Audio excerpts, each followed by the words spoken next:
y ahí le preguntaban cuánto más le va a dar, y ahí empezó todo el tema de las armas y cuánto va a comprar Ucrania a los Estados Unidos.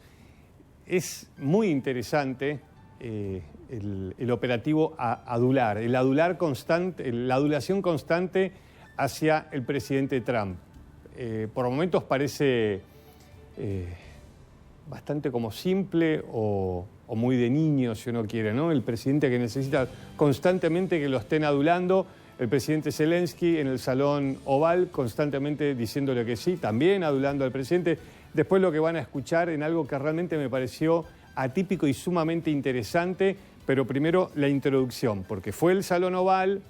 Yo creo que la más importante fue la declaración que les compartimos recién, y esta imagen que era lo que marca lo complejo de lo que se está viviendo a nivel mundial. Ustedes imagínense, mire, cuando quieras vamos con la imagen de la otra cumbre del presidente Trump reunido con los líderes europeos. Imagínense lo que es la magnitud de lo que se está viviendo, la importancia para Europa, que en pocas horas se conoció la imagen de los líderes europeos junto al presidente Trump. Pero esta era la previa de Macron antes de viajar a los Estados Unidos. Vamos a escuchar el testimonio que me pareció muy interesante. Son unos pocos minutos. Creo que como pocas veces van a escuchar a los jefes de Estado europeos, y fíjense algunas poses, después la vamos a hablar, de lo que los europeos están viendo tiene que pasar en Europa. No confían, obviamente, en Putin. Yo les hablaba la palabra confianza, pero confían también en el presidente Trump. Pueden confiar en un presidente que constantemente cambia de opinión. Ustedes la van a escuchar ahora a Giorgia Meloni hablando del artículo 5. El artículo 5 de la OTAN es que si una nación ataca a otra, todas la van a defender, ¿no? Y en algún momento Giorgia Meloni habla de esa posibilidad, o se habla de algún tipo de garantía de seguridad. La verdad que muchas cosas están todavía sobre la mesa, y se va manejando el mapa de lo que va pasando. Todo va muy rápido. De hecho, ahora ya se habla que en 2 semanas podría haber una cumbre entre Zelensky y el presidente Vladimir Putin, pero todavía ni siquiera se estableció qué garantías de seguridad le va a dar Estados Unidos a Ucrania, si eso implica ceder territorio de Ucrania a Rusia. Obviamente sí, Ucrania está entre dos espadas, la de Estados Unidos y la de Rusia, que ya vamos a ver, siguen avanzando en terreno. Pero vamos en orden.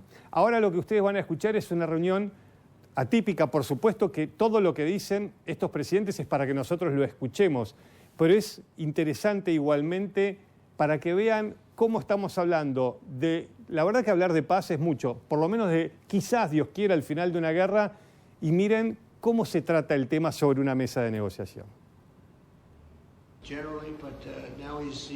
This is why the idea of a trilateral meeting is very important, because this is the only way to fix it. And by the way, I think as a follow-up, we would need probably a quadrilateral meeting, because when we speak about security guarantees, we speak about the whole security of the European continent. And this is why we are all united here with Ukraine on this matter. In order to organize such a trilateral meeting, your idea to ask for a truce or ceasefire, at least to stop the killings, as we discuss, is a necessity. The next steps ahead are the more complicated ones now. The path is open. You opened it last Friday. But now the way is open for complicated negotiations. And to be honest, we all would like to see a ceasefire, the latest from the next meeting on. I can't imagine that the next meeting would take place without a ceasefire.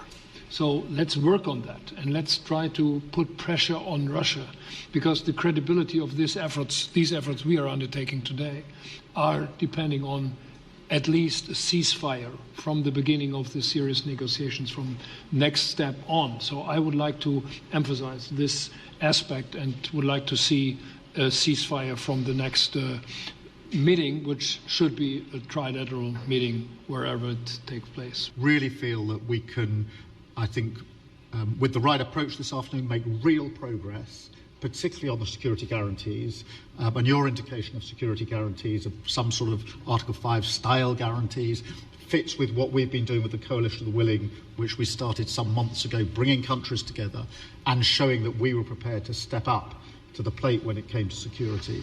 With you coming alongside, the US alongside what we've already developed, I think we could take a really important step forward today. A historic step, actually, could come out of this meeting in terms of security for Ukraine and security in Europe. We will talk about many important topics. The first one is security guarantees, how to be sure that it won't happen again, which is the precondition of every kind of peace. I'm happy that we will discuss about that. I'm happy that we will begin from a proposal, which is the, let's say, Article 5 model, which was Italian at the beginning. So we are always ready to bring our proposals for peace, for dialogue. It's something we have to build together to guarantee peace and to defend the security of our nation. So thank you, Mr. President, for hosting us. I think if we play this well, we could end this. And we have to end this. We have to stop the killing. We have to stop the destruction of Ukraine's infrastructure. It is a terrible war. So I'm really excited. And let's make the best out of today and make sure that from today onwards, we get this thing to an end as soon as possible. I really want to thank you for your leadership. Now we are here to work together with you on a just and lasting peace for Ukraine. Stop the killing. This is really our common interest, stop the killing. And indeed, it's very good to hear that we're working on the security guarantees. Article 5 lies security guarantees, so important. And if I look at the silver lining of where we stand right now, we found a solution in 1944, and I'm sure that we'll be able to find a solution in 2025 to end Russia's war of aggression and find and get a lasting and just peace. The situation is very difficult, but that's why we're here. I think that President Putin wants to find an answer too, and we'll see. And in a certain period of time, not very far from now, a week or 2 weeks, we're going to know whether or not we're going to solve this, or is this horrible fighting going to continue? We'll do our best to get it ended. And I believe you have two willing parties, and usually that's good news, but two willing parties that want to make a deal. And we'll journey together, and we'll go over and we'll see if it can be done. And it's possible it might not be able to be done. On the other hand, it's possible it will. It will save thousands and thousands of lives a week. And so it's something we really have to do.